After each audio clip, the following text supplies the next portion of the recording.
Game Analysis.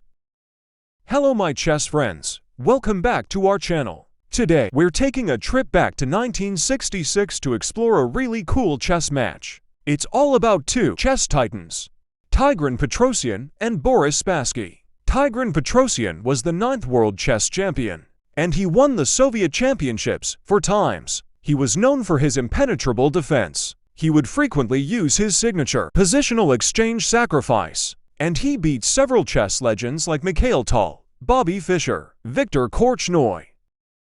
Boris Spassky. He also became the 10th world chess champion in 1969. He's known for his versatile playing style, feeling at ease in any position. In 1972, he competed against Bobby Fischer in a match that was promoted as a Cold War confrontation, generating more global attention than any previous chess event.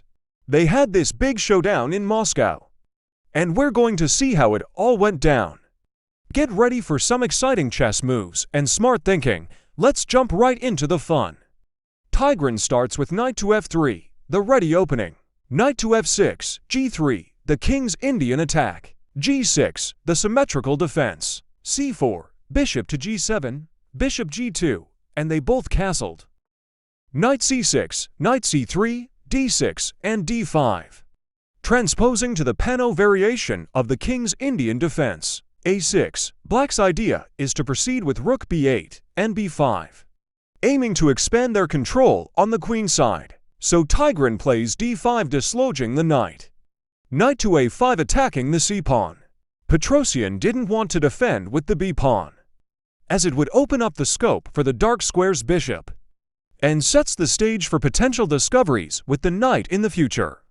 Instead he plays knight to d2, c5, to prevent white from playing b4 and potentially trapping the knight. Queen c2, defending the knight while preparing b3, bishop b2 and connecting the rooks. e5, b3. Knight to g4 with the idea of playing f5 winning some space. e4, f5, e captures f5 and black recaptures with the g-pawn. Knight to d1, guarding the e3 square from any knight jumps. And Petrosian here prepares to play f3 to push back the knight and win the e3 square for his knight. b5, trying to miss up white pawn structure. f3, and Spassky didn't move the knight back, but he plays e4, with some plans in mind. First, opening the diagonal for the dark square's bishop to attack the rook, and he frees the e5 square for his knight. Bishop b2, e takes on f3, bishop takes back, bishop takes on b2, and queen captures the bishop. And Spassky gets his knight to e5 attacking the bishop, and puts pressure on the c-pawn. Bishop e2, defending. This position is almost equal, with a slight advantage for white. Black had the option to initiate an attack by moving the rook to a7, potentially shifting it to g7, and bringing the queen to f6. However, Spassky chooses to start an immediate attack by playing f4. G takes f4. Taking with the rook would have been a better choice, even though the reasons might not be immediately obvious. This move ultimately grants white an advantage in the later stages of the endgame due to the position of this knight. So G takes f4. Opting for rook takes on f4 would have been the optimal move, as black couldn't recapture due to the potential tactic of a queen check, reclaiming the rook.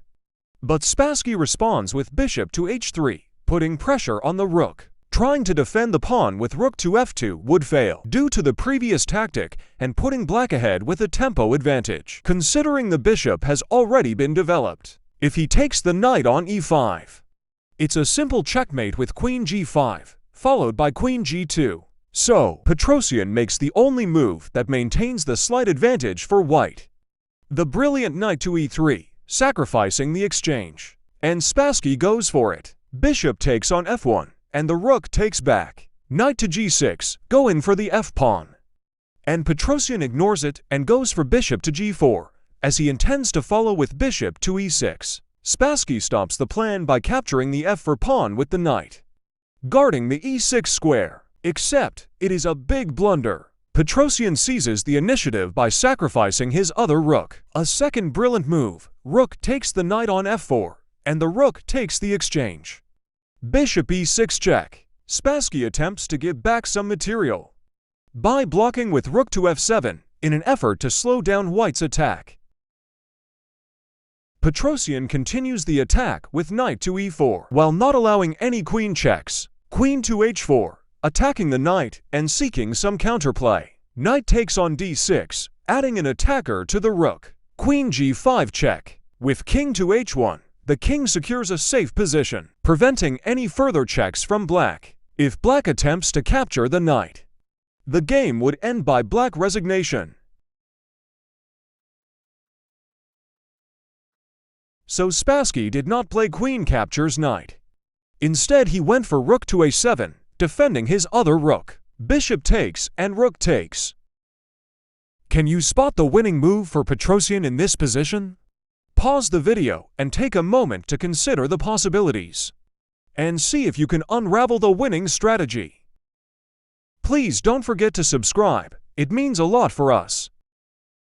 Petrosian plays a third brilliant move, queen to h8 check, and Spassky resigns, as taking the queen is forced.